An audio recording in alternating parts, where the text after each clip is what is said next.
Hello, it's Diane McNaughton here. Welcome to my watercolor painting channel. In this video I'm going to continue making my watercolor sketchbook out of the paper that I love. If you missed part 1, please click on the link somewhere here to see how to start off making your journal. Now I have my signatures that I've sewn together being pressed by my books. These books are where I press or unbuckle my watercolor paper, but they do the same job. And what I'm going to do here is I'm going to actually glue the spine and put a little bit of material here just to make it more secure. Material, it's called scrim, or you can use a bit of cheesecloth or something like that, which I'm going to glue on the spine. And I have PVA glue and my little brush. So I'm going to take this little bit of glue and I'm going to just paint along the spine here. Oops, dripping it everywhere.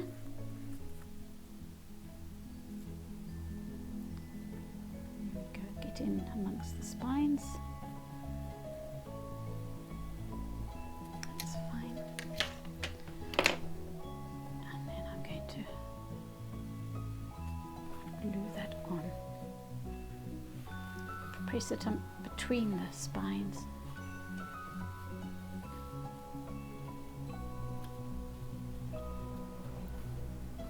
Here we go. I am now adding a little bit more glue to the outside of the material just to strengthen it up.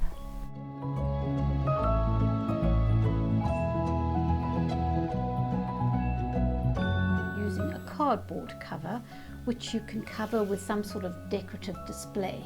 There are many different ways of covering your books. You can use fabric, you can iron fabric onto that stiffener and then cover a piece of cardboard with the fabric, or you can make a soft book like this.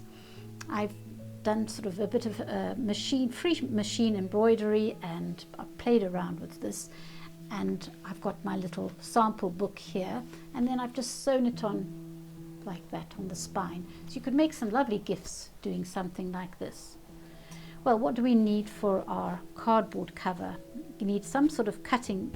It's really useful getting a cutting mat, especially when you're cutting paper and things like that. Cutting mat, your knife, and I've got a metal ruler which helps. Otherwise you can cut into your plastic ruler. A bit of glue, PVA glue, and something to apply your glue with, and some broad masking tape.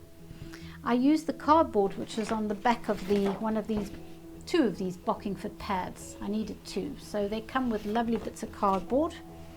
I always keep my cardboard.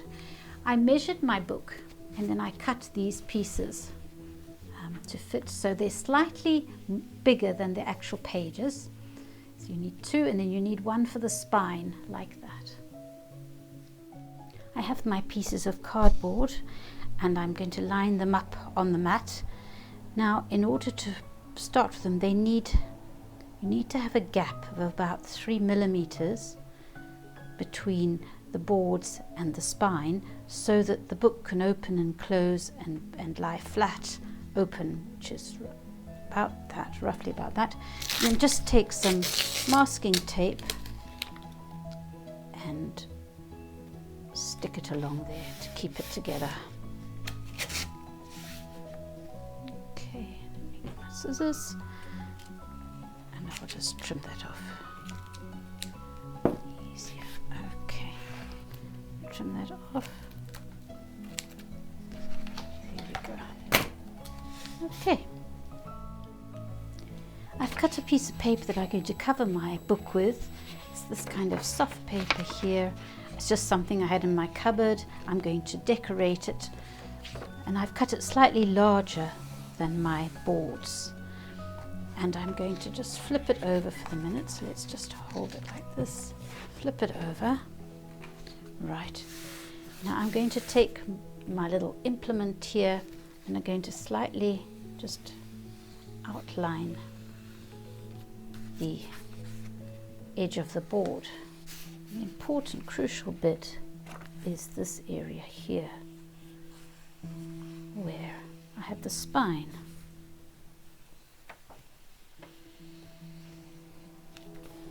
I want to know where that is. There we go. And I'm going to stick down the spine bit first and then push it into that so that the book has ability to open and close. So I'm going to just fold it there, fold it there. There we are. Okay, so let's take some glue and I'm going to glue it. There we go. Put some glue into the between bits.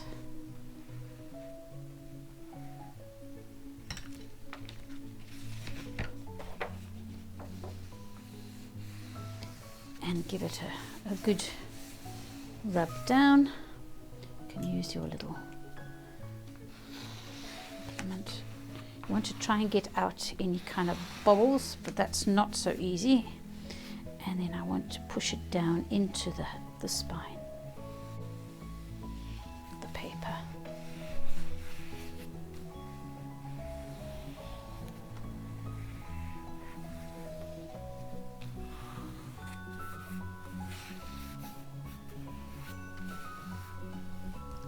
Be careful you don't.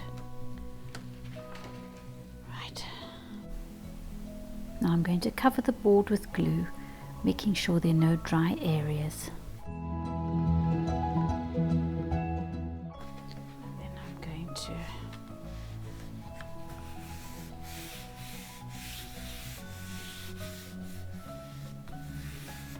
spread it down.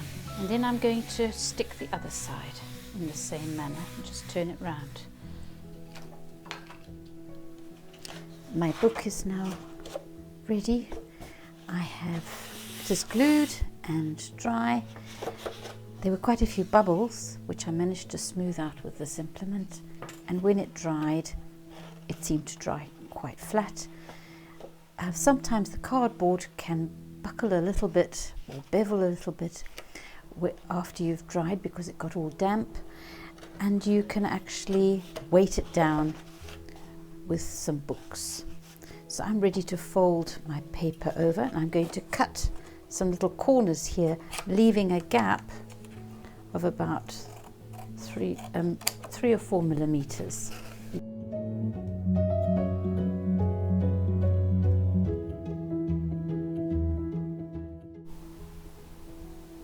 Now I'm going to fold the flaps down in preparation for gluing them.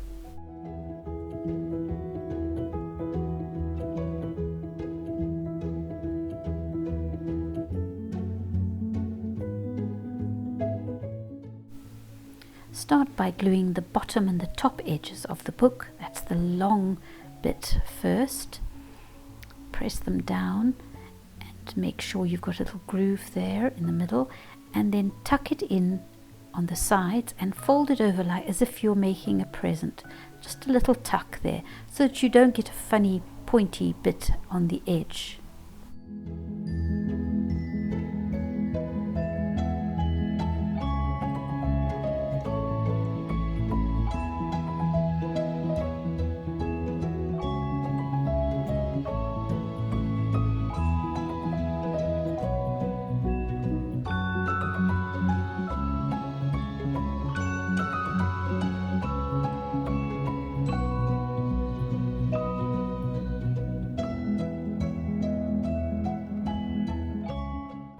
Now we're going to glue the side bits of the book, and you'll see how neat the corners are of the book because you've tucked in the little bits on the side.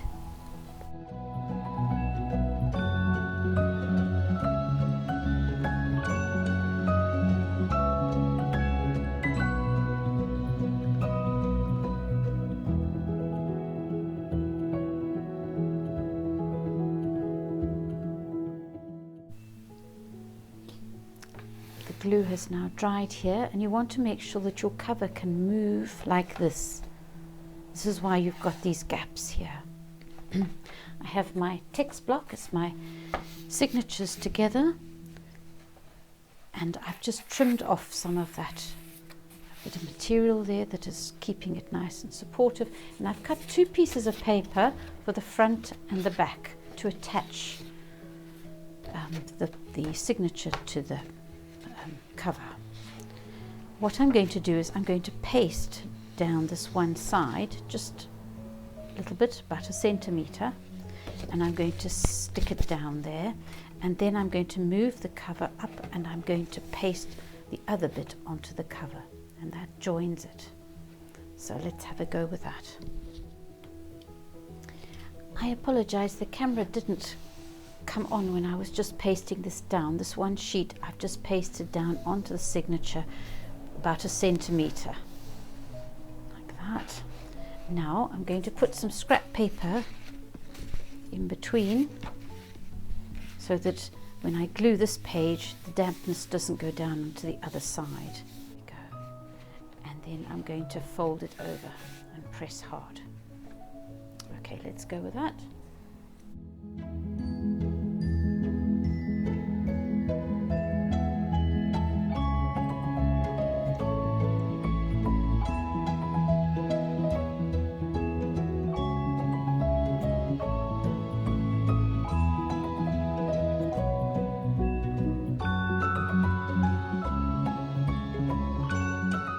I'm now going to do the other side in the same way by gluing 1 centimetre line onto my text block and then gluing that one page onto my cover. You need to line it up and push the cover against the text block.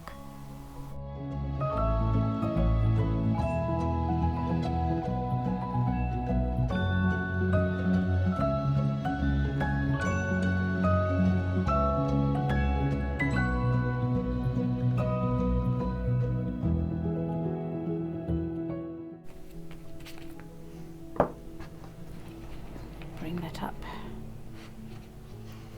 and I'm actually going to do that.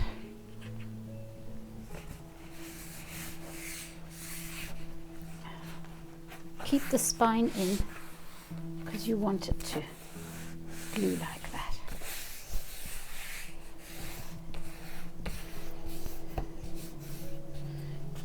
And just do that. Right.